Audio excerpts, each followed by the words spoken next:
Bismillahirrahmanirrahim. Assalamualaikum warahmatullahi wabarakatuh. Oke, baik.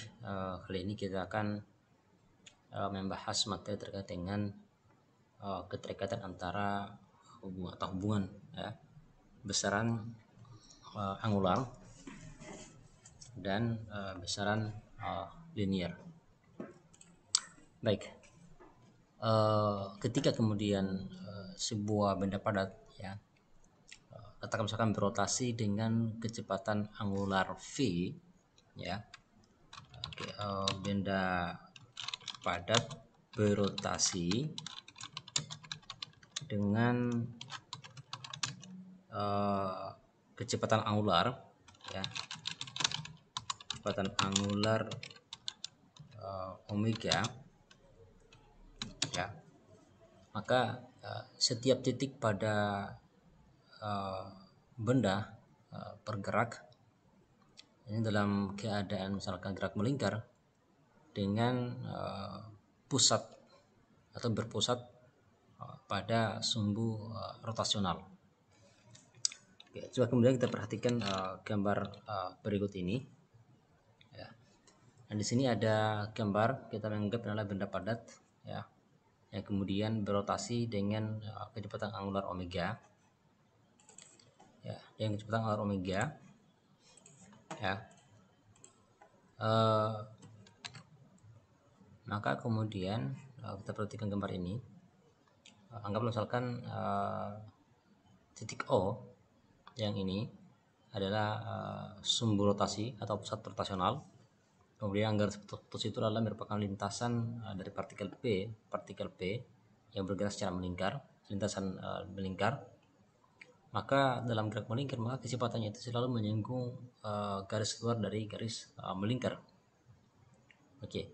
Nah, karena kemudian titik P di dalam gambar ini ya bergerak secara melingkar dengan radius r, dengan jari-jari r, maka kemudian titik ini didefinisikan vektor linear v-nya yang mana arahnya itu adalah selalu menyinggung garis ini, garis luar dari arah lingkaran ini, atau kemudian disebut sebagai itu selalu merupakan tangent gitu ya, tangent terhadap lintasan lingkaran ini. Nah, kecepatan tangensial ini memiliki definisi bahwa ya, kecepatan tangensial itu kita definisikan sebagai bahwa V sama dengan ds dt ya, dimana S itu adalah lengan itu ya, lengan atau lintasan dari titik P sepanjang lintasan lingkaran ini ya, kira gitu ya. Oke, lintasan titik P ya, sepanjang lintasan melingkarnya. Nah, dari sini kemudian kita akan menggunakan hubungan bahwa kita ingat bahwa S itu sama dengan R kali theta ya. Dan di sini perlu diketahui bahwa R itu selalu konstan. Maka kemudian dari sini kita akan dapatkan bahwa V sama dengan ds dt ya, karena kemudian yang berubah terhadap waktu itu adalah lintasan S ya, lintasan S, sehingga ini sama dengan d dt dari r theta ya, r theta. Nah, ini sama dengan, karena R adalah konstan, maka dia akan sama dengan 0 kalau diferensialkan terhadap waktu. Maka kemudian yang tersisa itu adalah, ini kalau misalnya kalau kita tulis, maka ini adalah dr dt theta plus R d theta dt. Nah, karena R adalah konstan, maka ini sama dengan 0. Maka yang tersisa itu adalah R d theta dt. Nah, lalu kemudian ya, kita gunakan relasi bahwa ingat bahwa ya, omega itu adalah d theta dt ya, d theta dt, perubahan sudut angular terhadap waktu atau laju perubahan sudut. Nah, sehingga kemudian dari sini kita bisa menuliskan bahwa kita kemudian mengganti d theta dt pada persamaan ini menjadi omega ya, sehingga kita peroleh bahwa V itu sama dengan R omega ya. Nah, hubungan ini kemudian mengindikasikan bahwa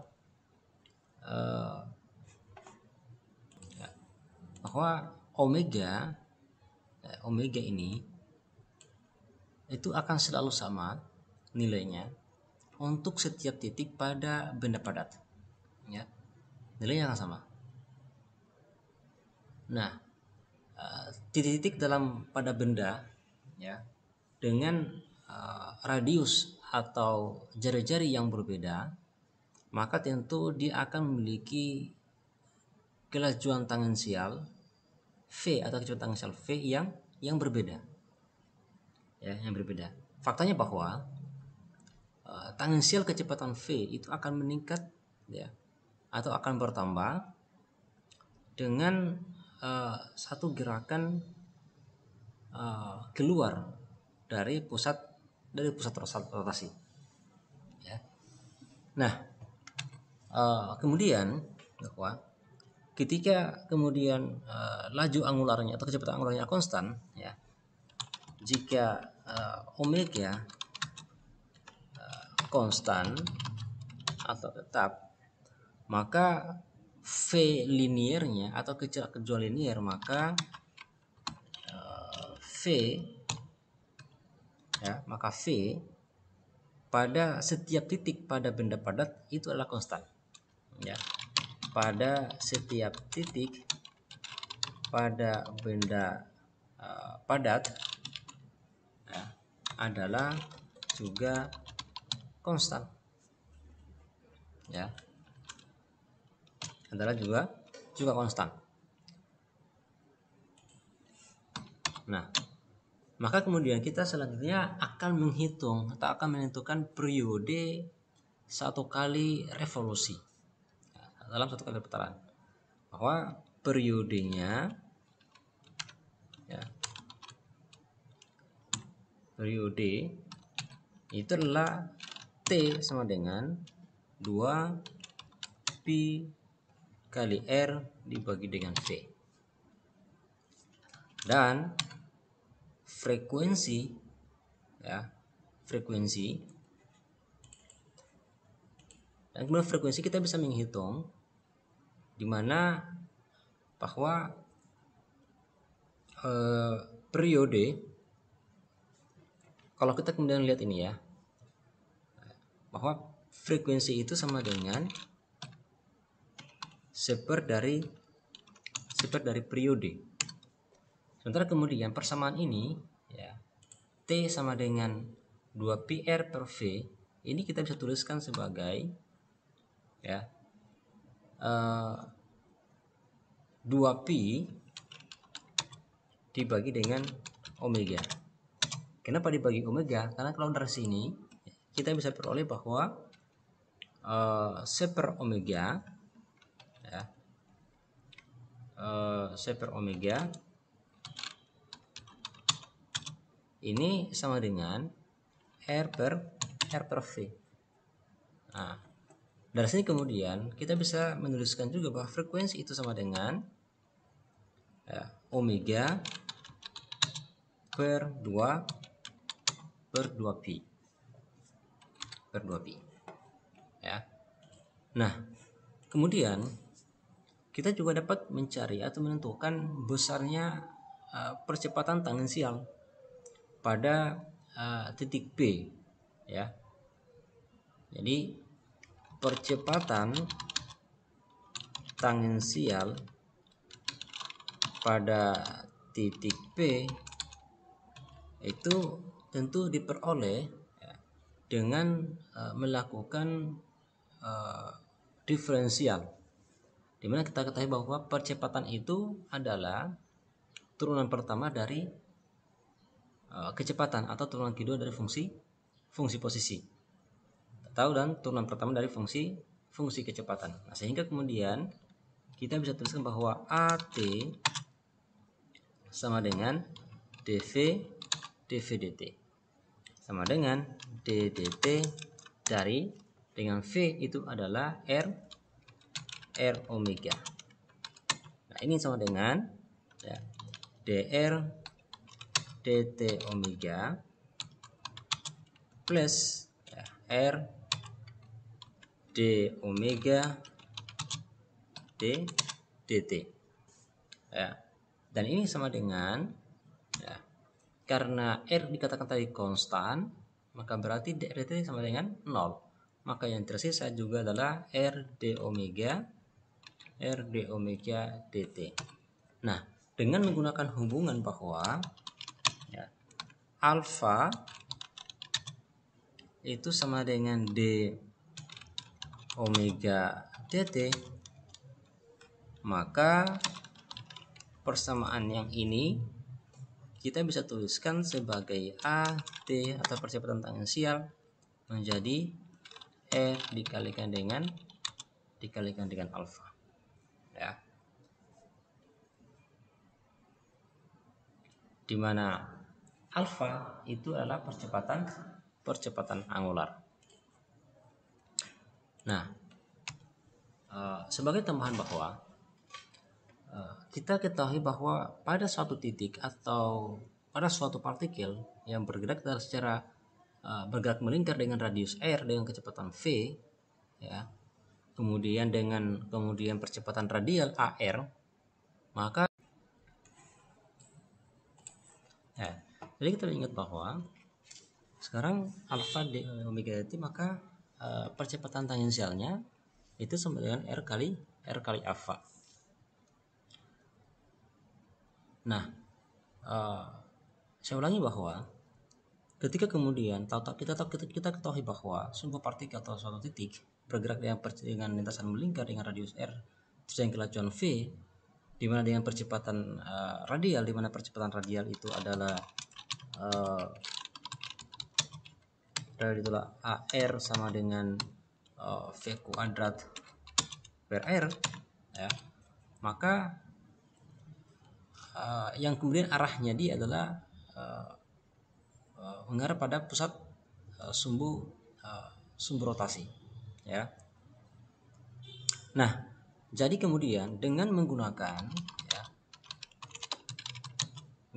bahwa V sama dengan R omega ya, R omega, maka besar percepatan radial itu kemudian menjadi bahwa AR itu sama dengan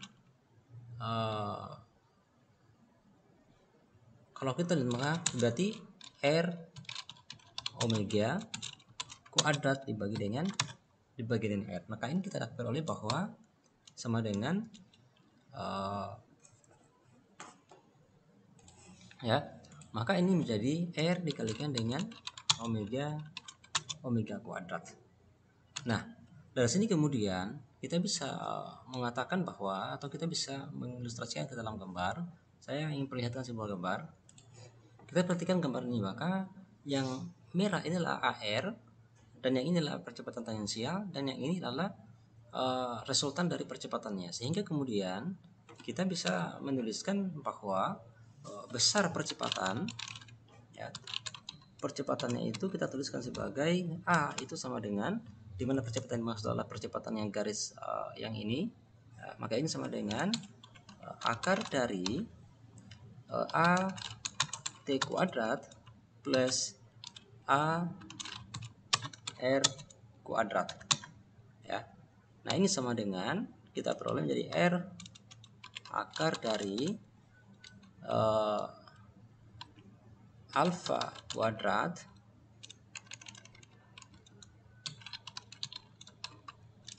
kuadrat plus omega pangkat 4. Nah, jadi ini adalah besar percepatan pada gerak rotasi atau keterkaitan antara hubungan antara percepatan tangensial dan percepatan radial pada rotasi benda tinggi atau benda padat. Demikian, assalamualaikum warahmatullahi wabarakatuh.